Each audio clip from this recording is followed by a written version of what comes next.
welcome to the first app review here on the channel. Today I'm going to be looking at Cubase IC Pro, and we're going to look at the functionality and just see how good this is.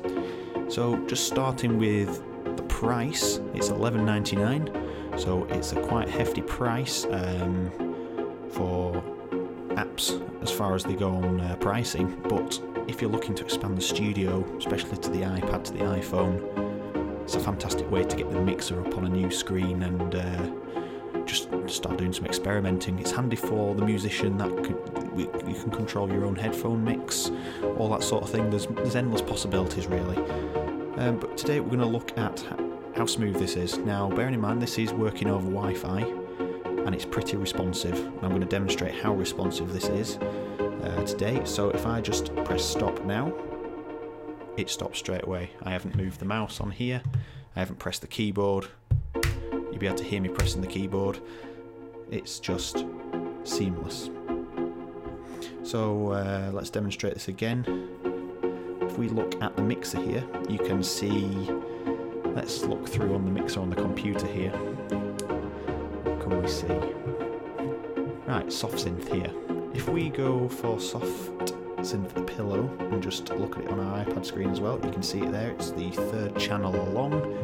What we're going to do is we're going to rename this Mark. If we just press enter, that is how quick this app is. This is over Wi-Fi. This is not a direct Wi-Fi connection, this is over my network, so just what I use every day to connect to the internet. So that is pretty impressive. I've got fluid control over the levels, and as you can see on the mixer, it is responding. It's not as fluid as it could be, but I'm not complaining with the functionality of this app. So moving on, you can see that the screen is split into four parts if you want.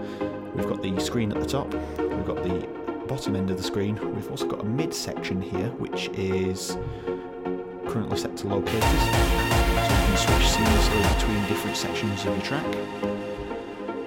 And we also have the transport bar and 4 mode buttons in the bottom. So if we just look at these closely, we get different views. So now we have shortcuts and the mixer. We can have shortcuts and the project pane, and we can also have just all shortcuts if you're not interested in anything else on there. To be honest, this is the screen that I use, and it's less intense on the app because it's not trying to play the project and mimic what it sees on screen. So it's all good that way. Now these shortcuts are pretty impressive, they're just as responsive. If we press mixer, it just pops up and goes, so just like you just controlling it hardwired. And overall the app is just nice. It's a good way to expand. So for the price tag of $11.99, they've done what they need to do, if not more for me.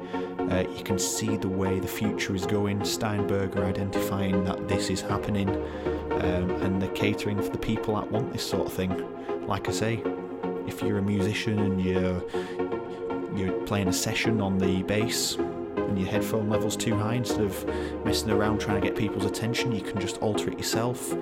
You can alter it yourself whilst it's just there. It's kind of seamless to me anyway in the studio. We do have some options, so like the project page, you can have the auto quantize, pre-count and stuff like that. The mix console, you can kind of tailor it to what you use so you can improve on your workflow, and you can also choose your key commands.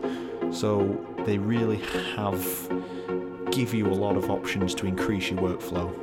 If you can imagine 2 iPads, mixer spread out on 2 iPads, you've got this virtual mixer in front of you, and I think that is the way it could go. So if you have 2 iPads, lucky you, get on with it. I only have the one, it's a 3rd gen, so it's not the most responsive, but this does work on iPhone and it works seamlessly on my new iPhone, so that is how it's going for me.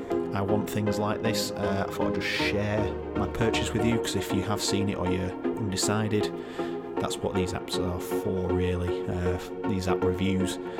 So if you like this is the first app review, just give me a like and a comment, tell me what you think, and I will be doing some more, and I'll just see what your reaction is.